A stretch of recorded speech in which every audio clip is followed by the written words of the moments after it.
बिस्मिल्लाहिर्रहमानिर्रहीम। अस्सलामु अलैकुम। उम्मीद करता हूँ आप खैरियत बाफ़ियत से होंगे।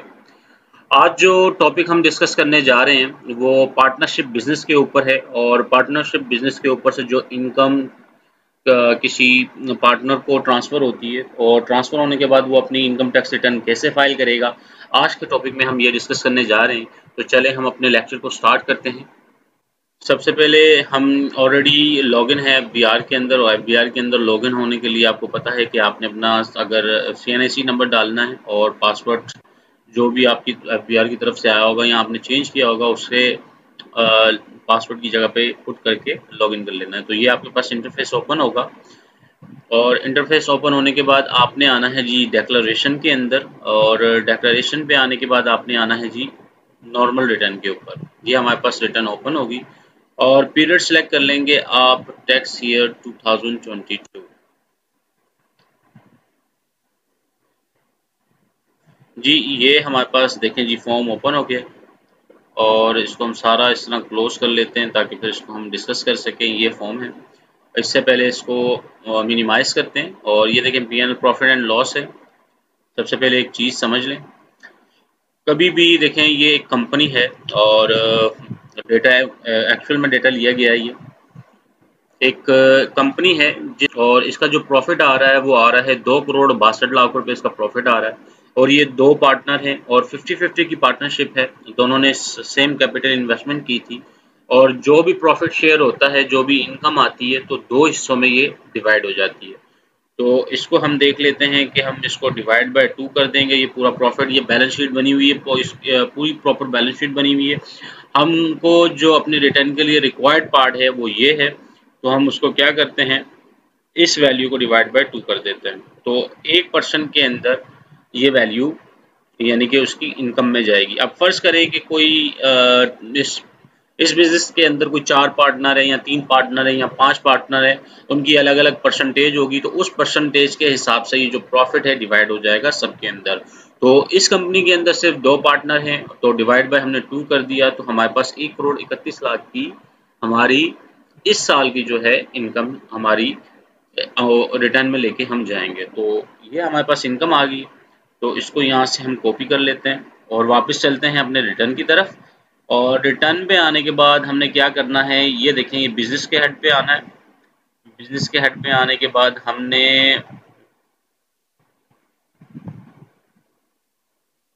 अदर रेवेन्यू, बिजनेस के हेड पे आने के बाद अदर रेवेन्यू के बाद देखें इधर क्या लिखा है, शेयर इन टैक्सेबल इनकम। देखें जी एओपी के अंदर जो भी हम इनकम लेके आ रहे हैं, और मैं आपको फिर दोबारा उस फाइल पे ले चलूँ, तो ऑलरेडी ये जो इनकम है इसके ऊपर हम टैक्स दे चुके हैं। ये जो इनकम है नीचे ये नेट प्रॉफिट है, ये इसके ऊपर हम टैक्स ऑलरेडी कंपनी के ऊपर दे चुके हैं। तो ये जो इनकम है ये हमारी 100% जो है एग्जम्प्टेड होगी। तो वो कैसे होगी, इधर हम लिख देते हैं share in tax income from AOP. इस जगह पे आके हम ये वैल्यू पुट कर देंगे। वैल्यू पुट करने के बाद हम इसको कैलकुलेट कर देंगे। ये हमने कैलकुलेट कर दी। कैलकुलेट करने के बाद हमने क्या करना है जी, ये हमने अपनी इनकम डिक्लेयर कर दी। इनकम डिक्लेयर करने के बाद इसके बाद हम इसको करते हैं क्लोज और हम आ जाते हैं टैक्स कंप्यूटेशंस के ऊपर। टैक्स चार्जेबल है और पेमेंट्स है, इसके ऊपर आके हम क्या करते हैं, कंप्यूटेशन के ऊपर क्लिक कर देते हैं। ये हमने कंप्यूटेशन के ऊपर क्लिक की तो हमारे पास जो हमारा जो टैक्स लायबिलिटी बनी, टैक्सेबल इनकम हमारी ये है, टैक्स चार्जेबल हमारा ये बना और टैक्स क्रेडिट की अमाउंट क्या आ गई, ये आ गई। तो इसने डायरेक्ट इसको टैक्स क्रेडिट में वो कर दिया। तो कितने 37 लाख का यानी कि हमारा टैक्स बन रहा था 37 लाख का, तो इसने क्या किया, टैक्स क्रेडिट के अंदर इसको मेंशन कर दिया क्योंकि ये एओपी की इनकम थी और टैक्स इसके ऊपर हम ऑलरेडी दे चुके हैं। ये तो होगी हमारा इनकम का पार्ट। इसके बाद हम आ जाते हैं फर्दर चीज़ों की तरफ। ये हमने इसकी एओपी के अंदर अपनी इनकम डिक्लेयर कर दी है जी। अब आ जाते हैं हम एडजस्टेबल टैक्सेस के अंदर और टैक्स के अंदर आने के बाद जो हमारा टैक्स डिडक्ट हुआ होगा डिफरेंट चीज़ों पे, वो हम यहाँ मेंशन कर देते हैं। और क्योंकि ये एडजस्टेबल टैक्स नहीं है, बैंक से अगर कोई प्रॉफिट आया तो वो फाइनल एंड फिक्स के अंदर आके हमको मेंशन करना होगा। और फाइनल एंड फिक्स के अंदर हम आके इधर रिसर्च कर लेते हैं।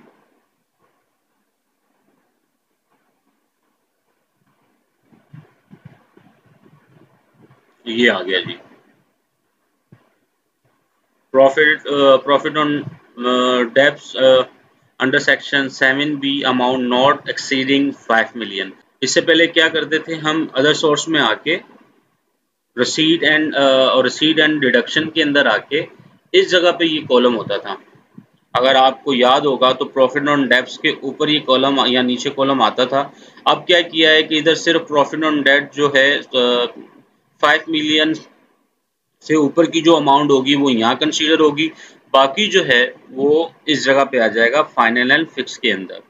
ठीक है जी, फाइनल एंड फिक्स के अंदर आगे हम और सर्च कर लेते हैं दोबारा से। ये जी, तो यहाँ आके हम लिख लेते हैं जो आपका बैंक होगा,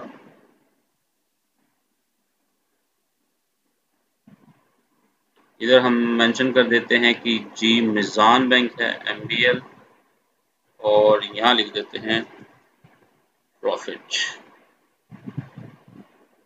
ये हमारा जी MBL का जो प्रॉफिट आया, जो प्रॉफिट मिला था साल के अंदर हमें, वो मिला था 2466.15, और इसके ऊपर जो टैक्स कटा था हमारा 369.94। ठीक है, उसके बाद हम दूसरे पे आ जाते हैं जी। ये हमारा है बैंक जी स्टैंडर्ड चार्टर्ड।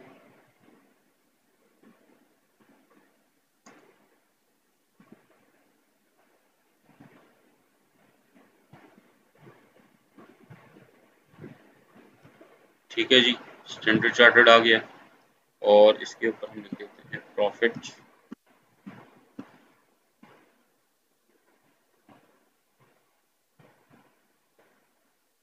ये आ गया जी, प्रॉफिट आ गया।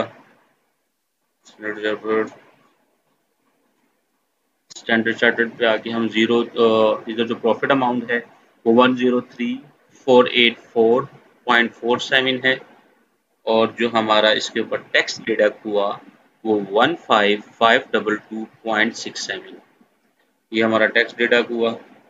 ये आगे इसको हम आगे कैलकुलेट कर लेते हैं जी।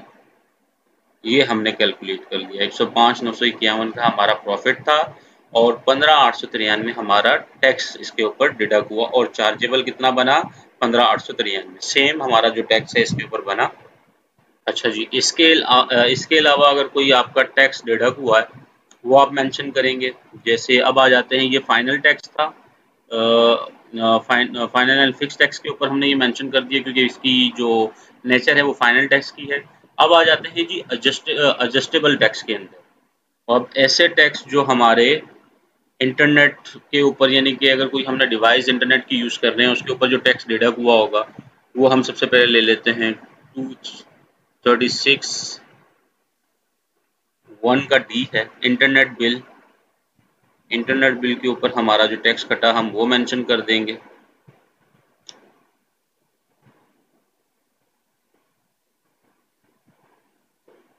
और यहाँ हम लिख देते हैं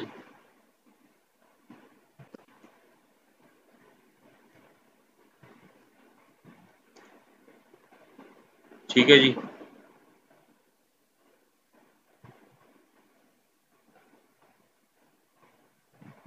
ये आ गया, यहाँ पे हम अमाउंट मेंशन कर देंगे, तो जितनी अमाउंट हमारी डिडक्ट हुई होगी वो हम यहाँ आके लिख देंगे 16,156। ये हमारी आ गई जी, जो हमने डिवाइस के ऊपर पैसे जो हमारा विद होल्डिंग हुआ था वो आ गई। अच्छा जी, इसके बाद अगर जो आपने फॉरेन ट्रांजैक्शन की होंगी, क्रेडिट कार्ड के थ्रू कोई ट्रांजैक्शन की होंगी, उसके ऊपर जो टैक्स डिडक्ट हुआ होगा वो 236Y है। ये नीचे मेंशन हो रहा है। यहाँ पे आगे हम मेंशन कर देते हैं जो हमारा यानी कि क्रेडिट कार्ड के थ्रू अब्रॉड पे जो टैक्स डिडक्ट हुआ होगा 36942, ये हमारा यहाँ आ गया। और इसके बाद जो है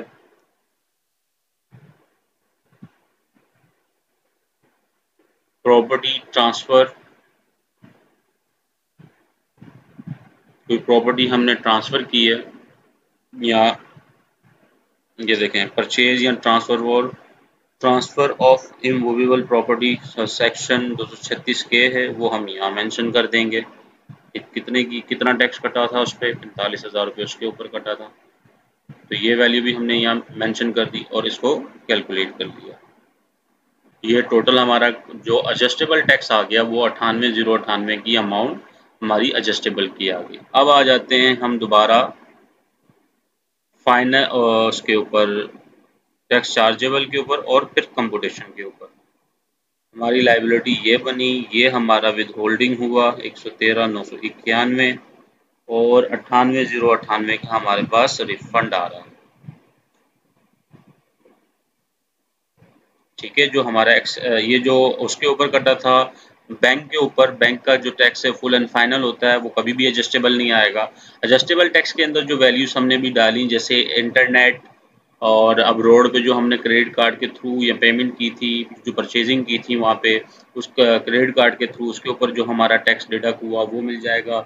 इमूवेबल प्रॉपर्टीज़ के ऊपर जो हमारे यानी कि ट्रांसफ़र के ऊपर जो टैक्स डिडक्ट किया वो हम यानी कि एडजस्ट कर सकते हैं। तो ये हमने टैक्स एडजस्टेबल भी सारे यानी कि मेंशन कर दिए।